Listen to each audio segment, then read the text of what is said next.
Hello প্রিয় শিক্ষার্থীরা, আসসালামু আলাইকুম। আশা করি তোমরা সবাই ভালো আছো।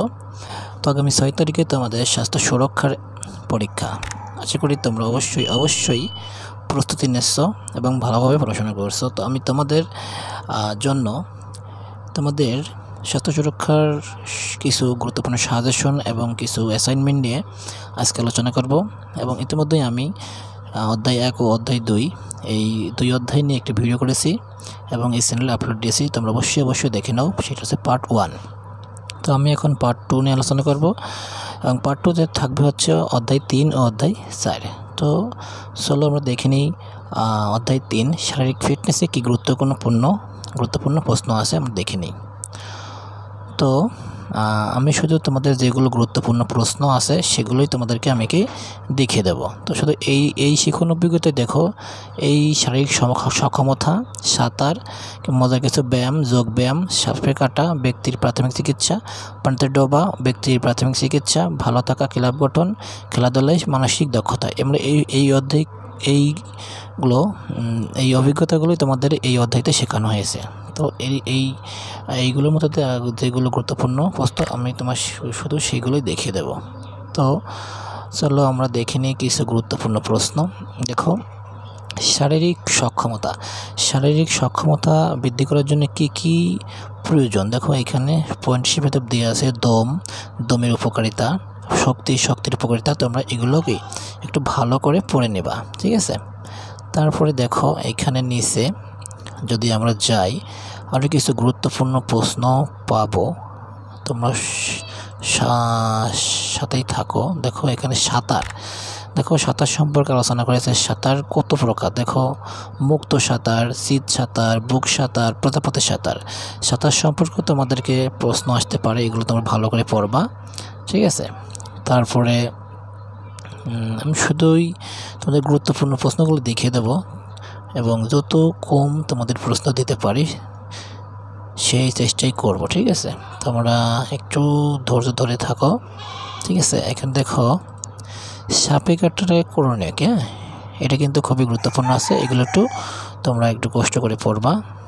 তারপরে পানিতে ডোবা, ব্যক্তির প্রাথমিক চিকিৎসা, এগুলো কিন্তু গুরুত্বপূর্ণ প্রশ্ন। এগুলো তোমরা আশা করি ছেড়ে যাবা না। তো দেখি নিচে কি আছে।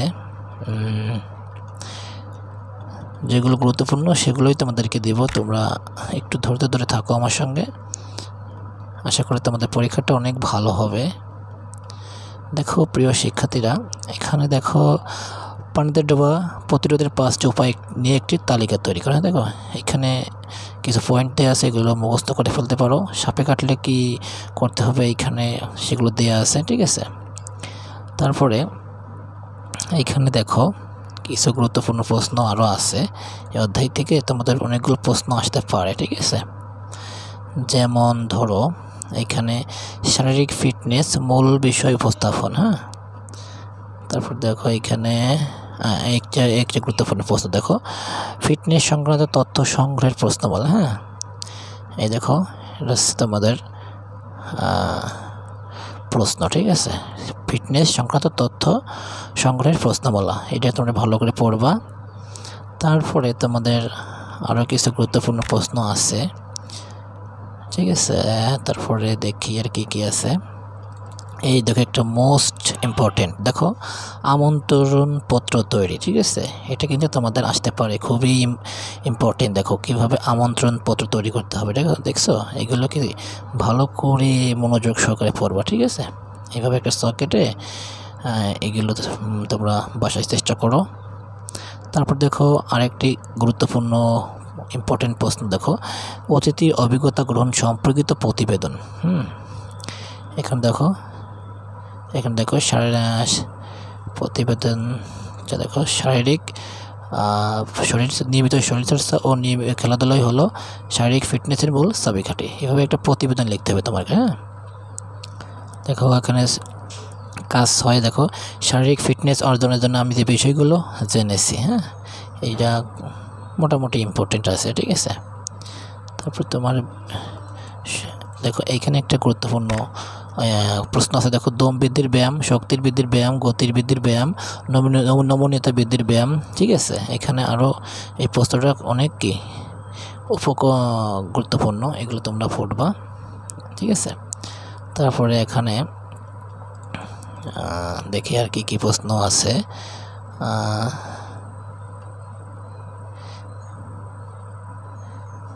একটু ধৈর্য ধরে থাকো। দেখো, কাজ পানিতে ডুবে গেলেও সাপে কাটলে যা করা হয়, হ্যাঁ, বা কী করা হয় এটা তো পড়তে পারো। এদের সাপে পানিতে ডুবে গেলে যা করা হয়, সাপে কাটলে যা করা হয়, এগুলো তোমরা কি একদম মুখস্থ করে ফেলবে। ঠিক আছে, তারপরে দেখো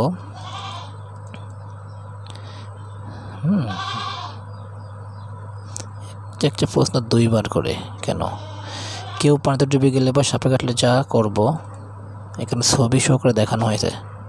ঠিক আছে, কেউ পানিতে ডুবে গেলে যা করব, এসব এক প্রশ্নই বারবার আসতেছে খালি। ঠিক আছে, তো শিক্ষার্থীরা এই অধ্যায়তে এই প্রশ্নগুলোই তোমাদেরকে সাজেশন হিসেবে দিলাম। এগুলোর মধ্যেই আসবে। দেখো, 4র্থ অধ্যায় আমার আত্মবিশ্বাস আমার পাথেয়। এই অধ্যায়ে কিছু গুরুত্বপূর্ণ প্রশ্ন দেখাই দেব। তো দেখো, এখানে তোমাদের এই 4র্থ অধ্যায় কী শিখন অভিজ্ঞতা আছে। দেখো, আমার আত্মবিশ্বাস, মানসিক চাপ, মানসিক চাপের কারণ, মানসিক চাপের ধরন, মানসিক চাপের নেতিবাচক প্রভাব, মানসিক চাপ মোকাবেলা, মানসিক চাপ ব্যবস্থাপনা। ঠিক আছে, এই হচ্ছে এই অধ্যায়ের তোমাদেরকে শেখানো হয়েছে। তো দেখি এখানে কী গুরুত্বপূর্ণ প্রশ্ন আছে, তোমরা একটু ধৈর্য ধরে সঙ্গে থাকো। দেখো, আমার আত্মবিশ্বাস, মানসিক চাপ, এই দেখো এই প্রশ্নটা তোমরা পড়তে খুবই গুরুত্বপূর্ণ আছে। মানসিক চাপের কারণ, কী কারণে মানসিক চাপ হয়। ঠিক আছে, এখানে অনেকগুলো পয়েন্ট দেওয়া আছে, তোমরা এগুলো মুখস্থ করে ফেলতে পারো। তারপরে দেখো, মানসিক চাপের ধরন, মানসিক চাপ কত ধরনের হতে পারে। ঠিক আছে, সেগুলো এখানে দেওয়া আছে। এগুলি নেতিবাচক চাপ, ইতিবাচক চাপ, হ্যাঁ, এগুলো তোমরা পড়তে পারো। তো দেখো আরও কী আছে, মানসিক চাপের নেতিবাচক প্রভাব, মানসিক চাপের ইতিবাচক প্রভাব। ঠিক আছে, এগুলো তোমরা একটু দেখে নেবা। তারপরে দেখো নিচের দিকে যাই, দেখি কী প্রশ্ন আছে আরও। দেখি, আশা করি তোমরা এগুলো থেকে কমন পাবা। দেখো, মানসিক চাপ থেকে নিজেকে রক্ষার 5টি উপায় একে তালিকা তৈরি করে। হ্যাঁ, এখানে 5টি উপায় দেওয়া আছে, এগুলো মুখস্থ করে ফেলো। ঠিক আছে, তারপরে আরও দেখি কী আছে। তোমাদেরকে বেশি থেকে বেশি প্রশ্ন কিন্তু দিচ্ছি না। ঠিক আছে, খুবই অল্প প্রশ্ন দিচ্ছি, তোমরা এগুলোই করবা। আশা করি এখান থেকে তোমরা কমন পাবা। দেখি আর কী আছে। দেখো, এখানে মানসিক চাপের নেতিবাচক প্রভাব সংক্রান্ত তথ্য সংগ্রহ করতে হবে। হ্যাঁ, এরকম প্রশ্ন আসতে পারে। তারপর দেখো, সংবাদ সম্মেলন। দেখো, এখানে যে সংবাদ সম্মেলনের জন্য সকল দল নিজ অবস্থান গ্রহণ করবে এবং সংবাদ সম্মেলন শুরু করবে, এটা কিন্তু একটা দলীয় কাজ। ঠিক আছে, দেখো এখানে কীভাবে সাংবাদিক প্রথম স্পিকার, দ্বিতীয় স্পিকার, হ্যাঁ, এবার সাংবাদিক 3, সাংবাদিক 4। ঠিক আছে, এভাবে কি তোমাদের সংবাদ সম্মেলন আসতে পারে। তারপর দেখো, মানসিক চাপের কারণে আমাদের শরীর ও মনের উপর বিভিন্ন ধরনের নেতিবাচক প্রভাব, হ্যাঁ, এইগুলো খুবই গুরুত্বপূর্ণ, এগুলো পড়তে পারো। ঠিক আছে, এই যে এটার উত্তরও এখানে দেওয়া আছে। দেখো, এখানে ঘুম না হওয়া, তারপরে বিশৃঙ্খল আচরণ করা, ঠিক আছে, ঠিকমতো খাওয়া দাওয়া না করা, হ্যাঁ, এগুলো আছে মানসিক চাপের কারণে আমাদের শরীর ও মনের উপর বিভিন্ন ধরনের নেতিবাচক প্রভাব। এগুলো খুবই গুরুত্বপূর্ণ প্রশ্ন, কিন্তু এগুলো পড়তে পারো। তারপরে দেখো, এখানে মানসিক চাপের পরিস্থিতিতে আমার নেতিবাচক আচরণ, হ্যাঁ, এখানে শখ আছে। দেখো, শখটা তোমরা করে ফেলতে পারো, এখানে অ্যান্সারটা দেওয়া আছে। তারপরে দেখো, এখানে আমার মানসিক চাপ ব্যবস্থাপনা প্রকৌশল, এখানে উত্তরটা এখানে দেওয়া আছে। দেখো, এগুলো পড়ে ফেলতে পারো। তারপরে দেখি আর কি গুরুত্বপূর্ণ প্রশ্ন আছে তোমাদের জন্য খুবই সাহায্যকারী হবে। দেখো,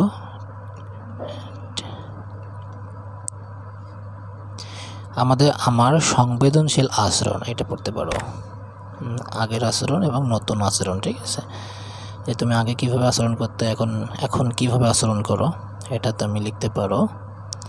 তারপরে দেখি আর কি আছে, আর বেশি নাই, এই কাছাকাছি চলে আসছি। হ্যাঁ, দেখো জার্নাল তৈরি। হ্যাঁ, ঠিক আছে, এইখানে একটা জার্নাল তৈরি করা তোমাদের খুবই ইম্পর্টেন্ট একটা প্রশ্ন। দেখো এই যে প্রত্যেকটা মানসিক চাপ সংক্রান্ত ডায়েরি।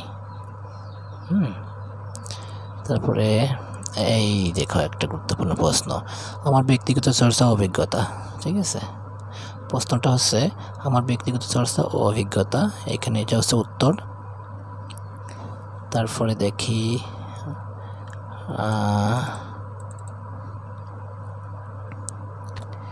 দেখো পোস্টার তৈরি। ঠিক আছে, তোমাকে কিন্তু পোস্টার তৈরি করা লাগতে পারে এইভাবে যে আফসানা প্রতিদিনের মতো আজ স্কুলে গেল, টিফিনের পর সে খবর পেল তার প্রিয় দাদু হঠাৎ করে মারা গিয়েছেন। এমন অপ্রত্যাশিত দুঃসংবাদে শুনে আফসানা মানসিকভাবে ভেঙে পড়ল। উক্ত কারণ ছাড়া মানসিক চাপের আরও 3টি কারণ উল্লেখ করে একটি পোস্টার তৈরি করো। এভাবে তোমাদের কিন্তু পোস্টার তৈরি করা লাগতে পারে। তারপরে দেখি আর কোনো গুরুত্বপূর্ণ প্রশ্ন আছে কিনা, আশা করি তোমরা সঙ্গেই থাকবা। তো প্রিয় শিক্ষার্থীরা, এই ছিল এই অধ্যায়ের গুরুত্বপূর্ণ প্রশ্ন। আশা করি তোমরা সবাই এগুলো পড়বা এবং ভালো রেজাল্ট করবা। এবং তোমাদের কাছে একটি রিকোয়েস্ট, চ্যানেলটি সাবস্ক্রাইব করো এবং পাশে থাকো। ধন্যবাদ।